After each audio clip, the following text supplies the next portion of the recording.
Troisième et dernière partie de ce chapitre, faire son devoir, c'est accomplir son humanité. Grand A, le devoir n'est pas l'obéissance aveugle. De façon générale et en temps ordinaire, notre devoir, c'est d'obéir aux lois et aux injonctions des gouvernants, car c'est la meilleure solution pour accomplir les intérêts de tous, comme on vient de le voir avec l'utilitarisme.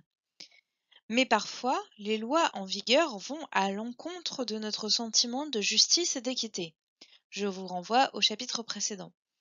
Notre devoir dans ce cas, ce ne serait pas d'obéir aveuglément à la loi, mais au contraire d'y désobéir.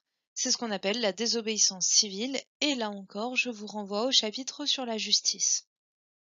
En effet, le devoir résulte avant tout sur le sentiment et la réflexion morale de chacun. On accomplit ce qui nous semble le plus juste et on assume notre position.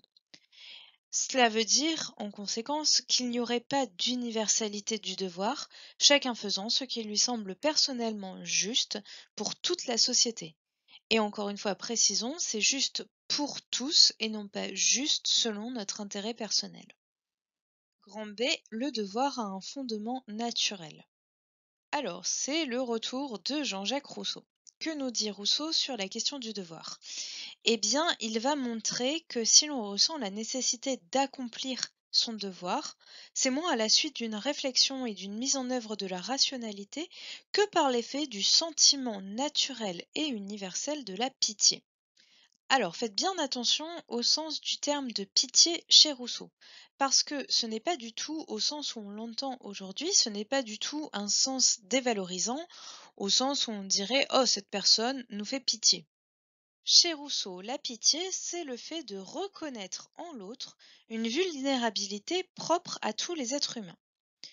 Autrement dit, quand je vois l'autre souffrir ou éprouver des difficultés, je lui viens spontanément en aide, selon Rousseau, car j'imagine que je pourrais être à sa place. Oui, je rappelle que Rousseau vit un petit peu dans un monde des bisounours. La difficulté de l'autre me renvoie à mes propres limites, puisque ces limites sont communes à tous les êtres humains. Faire son devoir, ce n'est alors rien d'autre que de répondre à cet élan spontané d'aide à autrui, et c'est ce qui caractérise le propre de l'être humain, qui est le seul à avoir la capacité d'imaginer et de se projeter en l'autre. À l'inverse, ne pas accomplir son devoir, c'est lutter contre sa nature humaine, et c'est être perverti par l'égoïsme qui est de plus en plus présent dans nos sociétés, selon Rousseau. Grand C, dernière partie de ce cours, le devoir fonde le lien social. Alors, on vient de le voir avec Rousseau, le devoir, c'est ce qui nous permet de tisser un lien social, c'est-à-dire d'instaurer une confiance entre les individus qui savent pouvoir compter les uns sur les autres en cas de difficulté. Alors, c'est bien sûr vrai pour notre famille et pour nos amis, mais cela est valable dans l'ensemble de la société. D'ailleurs, ça a une équivalence dans le droit, ça s'appelle le devoir d'assistance à personne en danger. Si vous constatez qu'une personne est en danger, que sa vie est menacée, vous devez de lui porter assistance, vous devez de lui venir en aide, sinon vous risquez des sanctions. Mais pour terminer, on va voir un point intéressant qui est que ce devoir que l'on doit à l'ensemble de la société va s'étendre aux générations et aux événements du passé, puisque l'on a envers eux un devoir de mémoire. Qu'est-ce que c'est le devoir de mémoire? Eh bien, ça comprend deux volets, deux éléments. Premièrement, établir la vérité des faits passés et deuxièmement, commémorer, se rappeler de l'existence de ces faits, en particulier lorsque des torts ont été causés à un individu ou à une communauté. On peut ainsi se demander en quoi la commémoration est-elle un devoir qu'il est essentiel d'accomplir pour le maintien du lien social. Cette démonstration, elle a été faite par Paul Ricoeur, philosophe français du XXe siècle.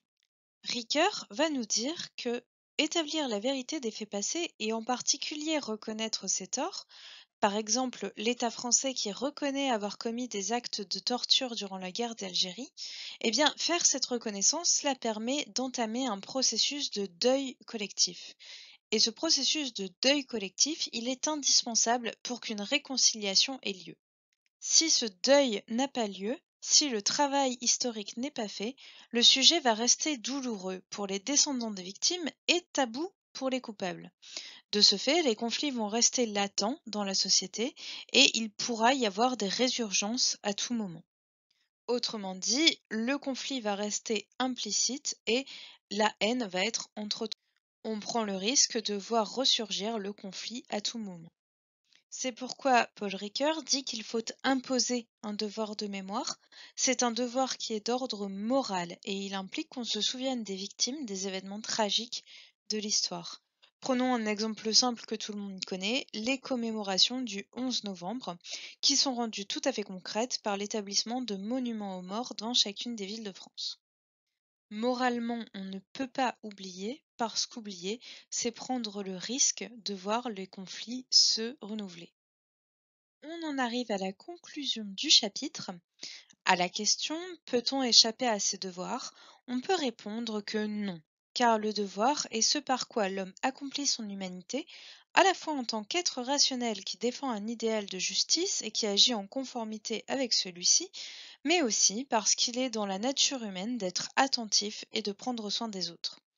Ainsi, la finalité du devoir n'est pas le sacrifice de soi pour les autres, mais la construction collective d'une société plus humaine et plus juste.